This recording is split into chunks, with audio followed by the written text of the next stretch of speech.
আর এই যে বাটপারি রাজনীতি বাংলাদেশে আর চলবে না। ঢাকা 17 আসনে তারেক রহমানের যে প্রতিদ্বন্দ্বী যে প্রার্থী, ওনার যে একটা দল আছে, উনি সেই দলের নাম বলতেছে না, উনি বলতেছে আমি তারেক রহমানের প্রতিদ্বন্দ্বী।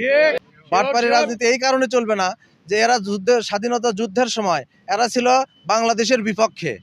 এই যে দীর্ঘ স্বৈরাচার হাসিনা 15 বছর শাসন আমলে এরা ছিল, সবাই মিলে ছিল হাসিনার কোলের মধ্যে। এখন স্বৈরাচার পলানোর পর এরা দেখেন আপনার এক একটা প্রার্থী তারেক রহমানের নামে পরিচিত হতে চায়। তাহলে আমরাও চাই যে তারেক রহমানের নামে বাংলাদেশের উন্নয়ন হোক, তারেক রহমানের নামে সবাই পরিচয় দেখ।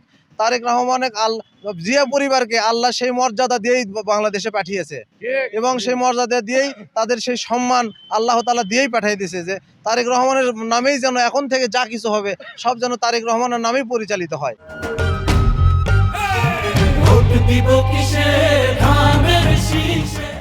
সবাই যেন বলতে পারে, বিদেশের মাটিতেও যেন বলতে পারে যে আমরা তারেক রহমানের দেশের মানুষ।